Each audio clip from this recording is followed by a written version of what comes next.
Oh! This attack was designed to target Sydney's Jewish community on the first day of Hanukkah. The offenders are a 50-year-old and 24-year-old male who are father and son.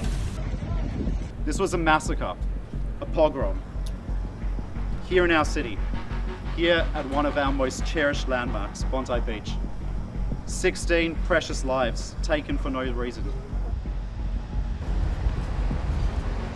The government is prepared to take whatever action is necessary. Included in that is the need for tougher gun laws.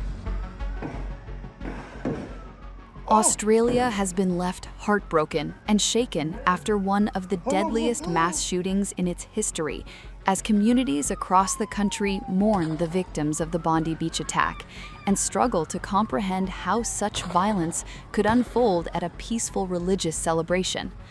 On Sunday evening, as families and friends gathered near Bondi Beach to celebrate the Jewish festival of Hanukkah, 2 gunmen opened fire on the crowd at Archer Park. Police and emergency services were called to the scene at 6:47 p.m. local time.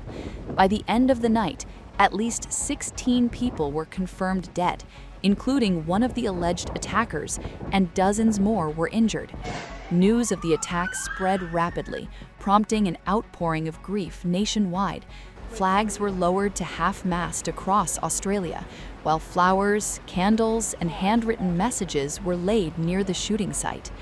Among the victims were Holocaust survivor Alexander Kleitman, London-born Rabbi Eli Schlanger, French national Dan El-Kayem, businessman Reuven Morrison, retired police officer Peter Meir, and a 10-year-old girl.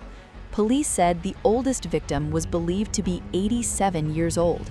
42 people were taken to hospital, with several remaining in critical condition, including 2 police officers who were injured in the response.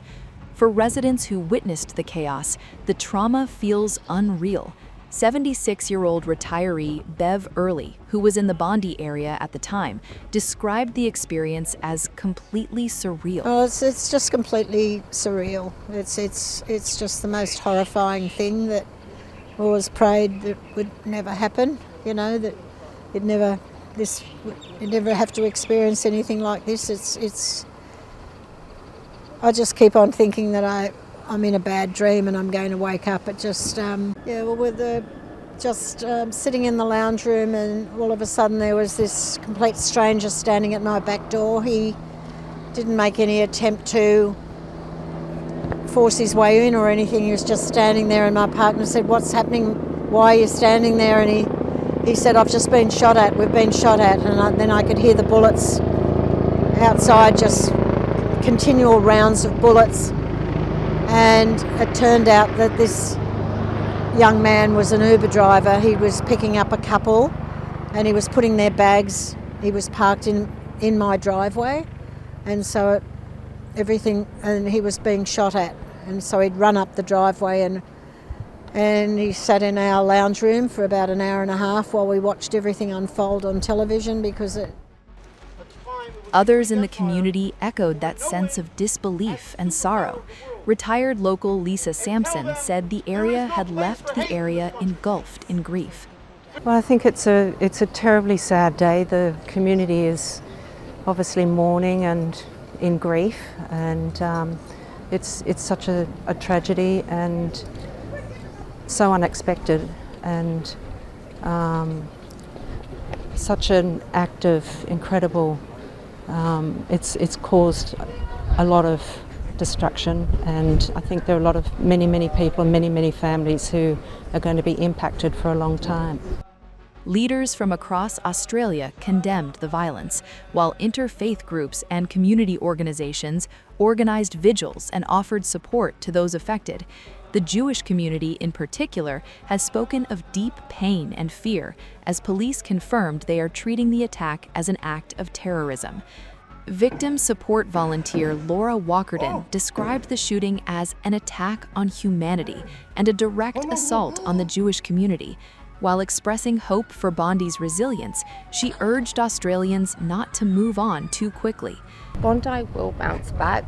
It absolutely will. I just also hope that people stop long enough to take stock of what's happened, to love each other, and to move forward with grace in their heart and to seek peace. But we can't forget what's happened in a hurry. Today's incident is just an attack on humanity, it's an attack on the Jewish community.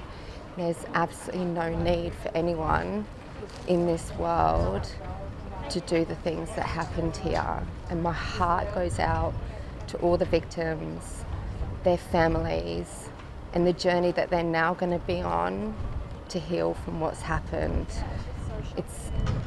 There's no words. My heart is broken for them.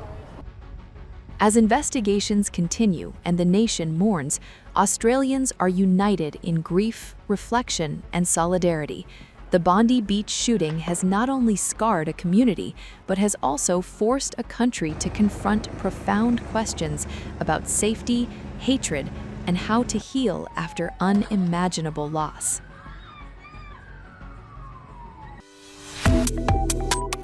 Subscribe to One India and never miss an update. Download the One India app now.